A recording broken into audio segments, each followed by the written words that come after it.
God, hit 'em up. Nigga duck, free my gang with until they send it up. Free money, free fresh, free my guys, oh my God, never gon' stress. Please don't panic, shots start blaming. Don't. Alright, so what's good with y'all, man? This is JVK Base. We're back with another NBA2K20 discussion video. Alright, you guys might want to pause this video because I'm going through something. I just had a theory, I had a speculation. I was watching other YouTubers, they was breaking down how the archetypes were for the old previous 2K games. You know what? I've been realized. Why do we only get certain specific archetypes while everyone else can be like a two-way superstar? Everyone can be like offensive-minded wings, premier perimeter threats. But yeah, we only get stuck with shot creating, lockdowns, athletic, pure athletic. But now some of these players actually have the same archetypes that we have. But the fact is that we used to have all this old stuff in 2K16 and 15. Doesn't make sense. Like, why would you guys change the whole system?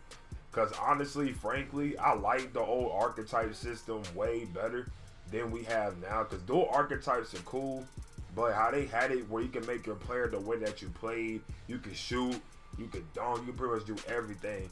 The fact is, everyone had a skill level. You could be a demigod.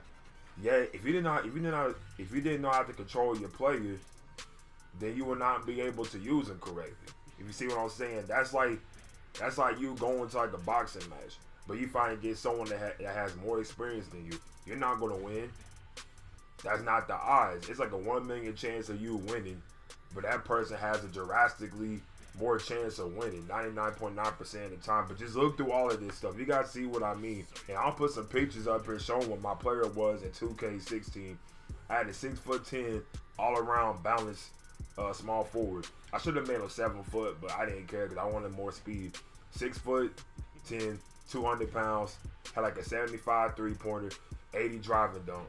So not only I could shoot jumpers, I can get Skywalker dunk packages and all that type of stuff. But the thing about my guy, I was extremely good at everything, but I could do everything. Kind of like a Lamar Odom type player, like an all-around guy that's tall that can shoot. Kind of like a KD type of player.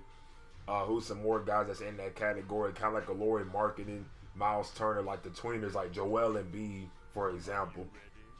And I'm doing this video. I'm very exhausted, so don't mind if I say some stuff I shouldn't be saying, but I just had a theory, bro. If you guys are watching this video, share this with LD2K, Mike Wang, and all them, because we need this stuff in 2K20. Because why can't we have the freedom to create our own player how we want to play? Because what we want to make someone kind of like a Michael Jordan, a Kevin Durant, a Kobe Bryant. It might be a whole bunch of them, but the fact is, if you don't have no skill to utilize your player to his full potential, then how's that even bad? And then I remember, if I'm not mistaken, in 2K16, it barely even costed that much VC to get your player up. You could get your player up in mycareer by going to a little training facility, getting a little rep up bar to get your little potential up to get more attributes. And then something else that I like way better than 2K16 is that when you got badges, not only you can get them gold, but any archetype can get a badge. So if you're like an outside player that can shoot threes, shoot jumpers, and you dunk on people, you can get posterized and then max it out to gold, which is ridiculous. Because you can get contact animations. Cause I remember, like, I think like Soluminati and then had like a 6'7" point guard that was out this world. He could dunk, he could shoot. Like I said, 2K16, you saw like a whole bunch of different type players. You saw a lot of combinations. You saw centers doing dribbles. You saw centers shooting threes. And I had a small forward. Small forwards were honestly not the best build to make, but since I was a small forward and I like Kevin Durant, and when he was on the Thunder that time, I said, you know what, I'm making a small forward because the team I run with, I play the 3, sometimes the 4 depending, sometimes all 5 positions depending on what they need from me. But like I said, you guys are going to see pictures showing up with my archetype. But I just wonder why it's so hard to add it. Like, is 2K money hungry? Like, I don't know if 2K wants money because they say that they listen to us, but every year they implement stuff in the game that we do not desire. Like, I don't understand. That's like me playing like a Madden game, and the next thing you know, like, a soccer ball just comes out. We don't want that in the game, and you guys be adding dodgeball and cages. Like, the cages is not even fun. The cages was cool for probably about 2 days, 3 days max. After a while, it's the same thing. It's repetitive. And for one thing, we should be able to get 99. Okay, how we should have our rep in 2K. Give us the crowns. Give us like tigers, jetpacks, and all that type of stuff. Because I don't play the game like that every day. Because I got stuff that I do outside of YouTube. Make my money, making trips, traveling. Who wants to sit and play 2K for 24 hours a day just to get 99 overall when we can't use that same player for the next 2K? That makes no sense at all. But you guys see all this stuff. Like I said, if you guys are watching the video, make sure you guys pause and click on and see what I'm talking about. Because look at that. Two-way power forward, two-way all that defender, athletic perimeter, inside and outside. That's kind of the player I was in 2K16. Because the inside-outside players like Joel, KD, all those type of guys that can score from the post, but can shoot and dribble, pretty much do everything like an all-around player, which is basically what most NBA superstars are. Some bench warmers are like that too, you know, like Jamal Crawford. He can score off the bench, but that's what he is. He's the sixth man, like Lou Williams. But look at this. You see what it says? It two-way star, defender, athletic finisher, two-way player. See, why can't we have that for our players? Like, I swear, 2K, if you guys would put this stuff back in the game, you guys would make a lot more money than you guys would. And then it could save us time instead of you guys patching different archetypes and different builds. We wouldn't even need to do that because we can just have one build to use. Like on 2K16, I had 3 players. My balance 6'10", 6'8" shooting guard balance, and then I had an outside 6'5" who was really good. And I got them up very fast by playing my career. I used to love playing my career because my career was fun, like getting the badges and stuff, because it will pop up on the screen whenever you got a badge. Okay, so you guys see right here, these are classic throwback teams. You guys can pause once again. You guys want to see. And Michael Jordan, I think he's a two-way star. That's a rookie Michael Jordan because he has the hair. That's when he won the dunk contest. Charles Oakley. Who is that?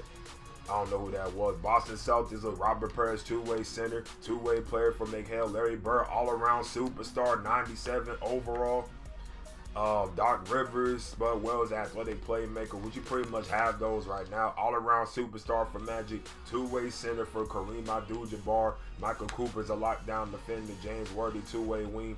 Brian Scott, sharpshooter. Now onto the bad boys, two-way superstar, two-way star. See, why can't we just have this stuff back in the game? I'm telling you guys, if we were to have the 2K16 builds, how we can customize the players that we wanted to, the possibilities are limitless. Because with one archetype, if you're a pure archetype, you're only good at one thing. But yeah, you see KD, LeBron, and Giannis Antetokounmpo, Joel Embiid, Ben Simmons, all those guys bringing the ball up the court at like 6'10", above 6'8", etc. Can shoot a little bit. Well, Ben can't shoot, but you know everyone else in that category can shoot decent. KD's the best shooter out that group. And look at him. KD's a taller variation of Jamal Crawford, and we know what he can do.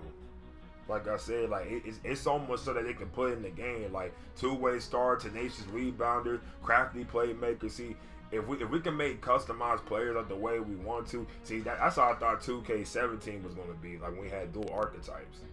Or no, 2K18 when they first introduced dual archetypes. 2K17 had one archetype, but then in that game you could choose your attributes. Why can't we choose our attributes again, 2K? You guys think it's gonna be an exploit? Like I said, if we have 2K20, but we have 2K16 build, I'm maxing out my defense, max out my shot, my layups, and get my rebounding up, and then I work on my handles a little bit after that because I don't need no handles. I got point guards for that. I'm not a dribble guy. I put the ball in the little cylinder. The 10-foot high cylinder. I'm not worried about trying to be like Hot Sauce Professor, Bone Collector. If I want to do that, I make myself another player. But if I don't make a player that I know that can get buckets and that can help my team win games on 2K at the park, at Pro-Am and Rec Center, then I know what I'm going to make. Now, I'm probably going to be 7 foot this year because my guys usually always 6'10". I make my guy 7 foot to see.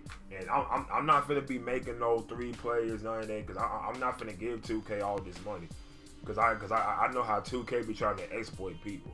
But this video is just to show the archetypes that we can have for our players. Specifically us, the people playing on the park and all that type of stuff. So yeah, this video, It's very long though, but I'm gonna stop at 11 minutes, so we got a couple more minutes left. I'm just going through all the different stuff. I look at Froby Kobe. He's an all-around superstar. All-around superstar does everything. Every single thing. Look at that all-around superstar for C-Web. Jason Kidd, two-way superstar defense. Kenyon Martin, two-way. Kerry Kittles, two-way. Keith Van Horn. Richard Jefferson, we used to jump out the galaxy. Yeah, that was a good team right there with Dallas Mavericks. Now, Michael Finley has a good build because he's one of the most underrated superstars ever. Look at that elite scorer. That's what his sense. That means his prime objective is to put the ball inside the cup. He has nothing else to do but score. Throwback team right there, the 04 team. The championship team. They need Rasheed Wallace. Because Rasheed Wallace was one of the best players. Now, he's an inside-outside threat because he can shoot threes and he can block shots and run the floor like crazy and dunk. Especially when he played for Portland. Kevin Garnett, another prime example. See, you cannot make these players on the park because they took it away from us. Because with the archetypes that we're limited to, there's no way. The only way you can make someone like that is if we get 3 archetypes in one. So if you want to make a carry in the ring, you got to have playmaking, shooting, and slashing. Because KD has handles, he can shoot, and he can dunk very good. That's all that we need, bro. I swear, if we get this back in the game, everyone's going to be so satisfied. I'm telling you guys, I was going to stop the video early, but like I said, if 2K20 is not good, I don't know what they're going to do.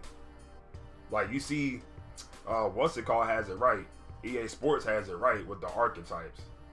They have it correctly. You can still dunk and shoot in that game. So, like in this game, you got archetypes that shouldn't even be shooting. You got glass cleaners and freaking paint protectors hitting more threes than playmaking sharps. Like, I don't understand. Why is an archetype that doesn't even have no shooting getting more greens than sharpshooters? I really don't understand that. Oh, this throwback Denver team was nasty too. See, J.R. Smith was a dog on that team.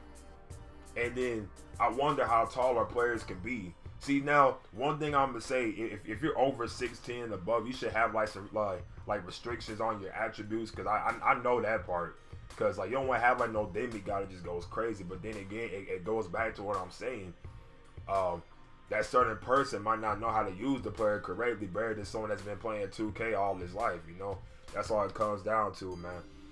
So if you guys enjoyed this video, talk about the archetypes that we can have for 2K20, archetypes we should have been having, because they've been hiding this from us. Because it's been in the game, but they want to be stingy.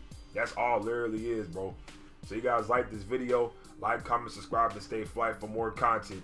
Let's get it. Get it. Stack your bread.